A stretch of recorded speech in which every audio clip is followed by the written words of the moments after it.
everyone, this is Shankar Pratap Singh and you are watching SPS Astrology। दोस्तों आज मैं आपको बताने वाला हूं अनस्टेबल और फिक्स्ड इनकम के बारे में। यानी जो भी आपकी इनकम के सोर्सेज हैं वो कई बार अनस्टेबल होते हैं, यानी कई बार इनकम आती है, कई बार इनकम नहीं आती है, और कुछ जो सोर्सेज होते हैं वो बहुत ही फिक्स्ड होते हैं, यानी रेगुलर तरीके से आपकी इनकम आती है। और इनकम को समझना बहुत जरूरी है, क्योंकि अगर इनकम नहीं होगी तो हम सरवाइव नहीं कर पाएंगे। अगर हम इनकम की बात कर रहे हैं तो इनकम के लिए हमें कुंडली के 11th हाउस को देखना होगा, 11th हाउस की राशि को देखना होगा, 11th हाउस के लॉर्ड की प्लेसमेंट को देखना होगा। दूसरा ये देखना होगा कि 11th हाउस का लॉर्ड कहीं राहु शनि केतु के साथ तो नहीं है, कहीं 11th हाउस के ऊपर राहु शनि केतु का एस्पेक्ट तो नहीं है, 11th हाउस का लॉर्ड कहीं कंबस्ट या वक्री तो नहीं है, 11th हाउस का लॉर्ड 6th 8th या 12th हाउस में तो नहीं है, 11th हाउस का लॉर्ड अगर अपने एग्जिल्टेशन में है, अपने ओन साइन में है, तब आपके साथ क्या चीजें हो सकती है। तो चर्चा करते हैं आपकी इनकम के बारे में, और जो भी आपकी ऐसी इनकम होती है जो कई बार आती है कई बार नहीं आती है, उसके बारे में भी मैं आज आपको बताने वाला हूं कि इसके पीछे की वजह क्या है। ये जो 11th हाउस है इसका संबंध है आपकी इनकम से।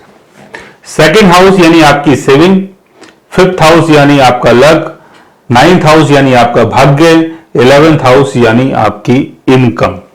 तो इनकम के बारे में बात करते हैं। 11th हाउस का लॉर्ड, 11th हाउस का लॉर्ड मान लेते हैं कि यहां पर 3 नंबर साइन है, और 11th हाउस का लॉर्ड हुआ बुध यानी मरकरी। मरकरी अगर यहां पर प्लेस्ड है 11th हाउस में तो इनकम के सोर्सेज आपके बहुत अच्छे होंगे। मरकरी अगर केंद्र भाव में प्लेस्ड है तो इनकम के सोर्सेज बहुत अच्छे होंगे। मरकरी अगर 2nd हाउस में है तो बहुत अच्छा योग बनता है, आपकी कुंडली में धन का योग बनता है, इनकम के थ्रू आप धनवान बन सकते हैं। मरकरी अगर 3rd हाउस में है तब भी ठीक है, मरकरी अगर 5th हाउस में है तब भी ठीक है, मरकरी अगर 9th हाउस में है तब भी ठीक है, लेकिन मरकरी अगर 6th हाउस में, 8th हाउस में, 12th हाउस में चला जाता है तब जो इनकम के सोर्सेज हैं वो बिगड़ जाते हैं, या 6th house, 8th house, 12th house की चीजों के थ्रू हमें इनकम मिलती है। लेकिन उसके लिए 6th हाउस, 8th हाउस और 12th हाउस की लॉर्ड की पोजीशन का भी अच्छा होना बहुत जरूरी है। अगर 6th हाउस, 8th हाउस और 12th हाउस का लॉर्ड अगर अपनी अच्छी पोजीशन में है तो 6th हाउस, 8th हाउस और 12th हाउस के थ्रू भी आपकी इनकम जो है वो बन सकती है, यानी आप वहां से भी अपनी अर्निंग कर सकते हैं। दूसरा हमें यह भी देखना है कि 11th हाउस का लॉर्ड किस राशि में प्लेस्ड है। अगर 11th हाउस का लॉर्ड किसी चर राशि में अगर प्लेस्ड होता है तब भी इनकम के जो सोर्सेज हैं वो प्रॉपर तरीके से नहीं चल पाते हैं, उसमें बीच बीच में चीजें थोड़ी बदलती हैं। चर जो राशियां हैं वो 4 राशियां होती हैं। पहली जो राशि है वो है मेष यानी 1 नंबर, दूसरी जो राशि है वो है कैंसर यानी 4 नंबर, तीसरी जो राशि है वो है लिब्रा यानी 7 नंबर, चौथी जो राशि है वो है कैप्रिकॉर्न यानी 10 नंबर। अगर 11th हाउस का लॉर्ड कहीं भी आपके बर्थ चार्ट में 1 नंबर, 4 नंबर, 7 नंबर या 10 नंबर के ऊपर प्लेस्ड होता है तब भी जो आपकी इनकम है वो बीच बीच में बदल सकती है, क्योंकि ये जो चारों राशियां हैं ये चर राशियां हैं। चर मतलब जो मूव करती हैं, जो स्टेबल नहीं होती हैं। अगर 11th हाउस का लॉर्ड किसी फिक्स्ड राशि में अगर बैठा हुआ है आपके बर्थ चार्ट में, कहीं भी फिक्स्ड जो राशियां हैं वो भी मैं आपको बता देता हूं, 2 नंबर, 5 नंबर, 8 नंबर और 11 नंबर। 2 नंबर यानी टॉरस, 5 नंबर यानी लियो, 8 नंबर यानी स्कॉर्पियो, 11 नंबर यानी एक्वेरियस यानी कुंभ। अगर 11th हाउस का लॉर्ड अगर ऐसे 4 अलग अलग राशियों के ऊपर कहीं भी प्लेस्ड होता है तो आपकी जो इनकम है वो हो सकता है रेगुलर तरीके से आए, बिकॉज ये जो 4 राशियां हैं ये फिक्स्ड राशियां हैं, यानी इनके थ्रू जो चीजें हमें मिलती है वो बहुत ही फिक्स तरीके से मिलती है। इसके साथ साथ आपको ये भी देखना है कि 11th हाउस की जो राशि है वो चर है या स्थिर है। अगर चर राशि अगर आपके 11th हाउस में आती है, यानी 1 नंबर, 4 नंबर, 7 नंबर, 10 नंबर अगर साइन आपके 11th हाउस में आता है तो आपकी जो इनकम है वो कई बार ज्यादा होगी, कई बार कम होगी। लेकिन अगर 11th हाउस में 2 नंबर, 5 नंबर, 8 नंबर या 11 नंबर साइन आता है तो आपकी जो इनकम है वो फिक्स्ड होगी, यानी फिक्स तरीके से आप इनकम अपनी जनरेट कर सकते हैं।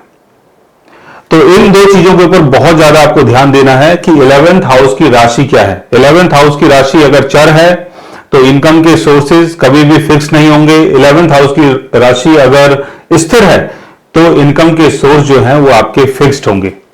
और अगर 11th हाउस की राशि अगर द्विश भाव है, द्विश भाव कौन सी होती है? द्विश भाव जो राशियां हैं वो भी मैं आपको बता देता हूं। द्विश भाव जो राशि है वो है एक तो 3 नंबर, दूसरा 6 नंबर, तीसरा 9 नंबर और चौथा 12 नंबर। यानी 3 नंबर, 6 नंबर, 9 नंबर और 12 नंबर। 3 नंबर, 6 नंबर, 9 नंबर और 12 नंबर की राशि अगर 11th हाउस में आती है तो आपकी इनकम के जो सोर्सेज हैं वो भी बीच बीच में बदल सकते हैं, क्योंकि इनका 2 स्वभाव होता है और 2 तरीके से आपकी इनकम आ सकती है। इनकम के जो तरीके होंगे वो आपके डबल हो जाएंगे या ट्रिपल हो जाएंगे। 2-3 तरीके से आपकी जो इनकम है वो आ सकती है अगर ये राशियां आपके 11th हाउस में आती हैं। इसके साथ आपको ये देखना है कि 11th हाउस का लॉर्ड कहीं कम्बस तो नहीं है, कहीं वक्री तो नहीं है। वक्री अगर हो जाता है तो इनकम जो है वो बीच बीच में अटक अटक के आपको मिलेगी, लेकिन बाद में जाके आपकी इनकम के जो सोर्सेज हैं वो बन पाएंगे। 11th हाउस का लॉर्ड, 11th हाउस का लॉर्ड कहीं राहु, शनि, केतु के साथ तो नहीं है। राहु के साथ अगर होगा तो इनकम तो आ रही है, लेकिन शुरुआती जीवन में आप उस इनकम को लेके अनसेटिस्फाई रहेंगे। शनि के साथ अगर होगा तो इनकम अर्न करने में आपको दिक्कत आएगी। केतु के साथ होगा तो इनकम जो है कभी भी फिक्स तरीके से नहीं आएगी, यानी जहां से आपकी इनकम आ रही है वो चीज बीच बीच में बदलती रहेगी, यानी वो जो सोर्सेज हैं वो बीच बीच में बदलते रहेंगे। तो ये 3 आपको जरूर देखना है कि राहु, शनि और केतु कहीं 11th हाउस के लॉर्ड के साथ तो नहीं है, या 11th हाउस के ऊपर कहीं राहु, शनि, केतु का एस्पेक्ट तो नहीं पड़ रहा है। ये सारी चीजें आपको देखनी है। और दूसरा ये भी देखना है कि 11th हाउस का लॉर्ड जिस हाउस में जाकर बैठा है उस हाउस के लॉर्ड की पोजीशन क्या है, क्योंकि उस हाउस के लॉर्ड की पोजीशन को देखना बहुत जरूरी है। अगर उस हाउस का लॉर्ड, जिसे हम डिस्पोजिटर बोलते हैं, अगर उसकी प्लेसमेंट गड़बड़ा जाती है तब भी आप इनकम को जनरेट नहीं कर पाते। तो ये सारी चीजें आपको देखनी है। और एक चीज आपको देखनी है कि मून अगर 11th हाउस में होता है, मून अगर 11th हाउस में होता है या 11th हाउस के लॉर्ड के साथ अगर मून की प्लेसमेंट होती है तब भी आप इनकम के सोर्सेज बीच बीच में बदल सकते हैं। मून यानी आपका माइंड, मून यानी आपका मन, यानी आपका मन और आपका माइंड बीच बीच में इनकम को लेके थोड़ा बहुत बदलाव भी कर सकता है कि मैं ये जो काम कर रहा हूं इसको छोड़ देता हूं, कोई दूसरा काम कर लेता हूं, कोई दूसरा काम अगर मैं कर रहा हूं उसको छोड़ देता हूं, कोई तीसरा काम कर लेता हूं। तो मून जो है वो आपके माइंड को चेंज करता रहेगा। तो जो भी मैंने आपको बताया है उसमें आपको 11th हाउस के लॉर्ड की पोजीशन को देखना है, 11th हाउस की राशि को देखना है, 11th हाउस का लॉर्ड कौन सी राशि में प्लेस्ड है उसको देखना है, 11th हाउस का लॉर्ड राहु, शनि, केतु के साथ तो नहीं है, या 11th हाउस के ऊपर राहु, शनि, केतु एस्पेक्ट तो नहीं है, या 11th हाउस में कहीं राहु, शनि, केतु तो नहीं प्लेस्ड है। ये सारी चीजें आपको देखनी है, तभी आप प्रॉपर तरीके से इनकम को समझ पाएंगे। और 11th हाउस का लॉर्ड अगर फिक्स्ड साइन में बैठा है, केंद्र भाव में बैठा है, 2nd house, 3rd house, 5th house, 9th house, 11th house में ही अगर प्लेस्ड है, राहु, शनि, केतु का असर अगर 11th हाउस के ऊपर नहीं है, 11th हाउस के लॉर्ड के ऊपर नहीं है, तब आप प्रॉपर तरीके से इनकम जनरेट कर पाएंगे और आपकी रेगुलर जो इनकम है वो बनी रहेगी। सो गाइस, आज मैंने आपको बताया आपकी फिक्स्ड इनकम के बारे में और ऐसी इनकम के बारे में जो बीच बीच में आपको मिलती है, बीच बीच में नहीं मिलती है। अगर आप भी जानना चाहते हैं अपने किसी ऐसे योग के बारे में तो उसके लिए आप हमारे चैनल को सब्सक्राइब कर सकते हैं।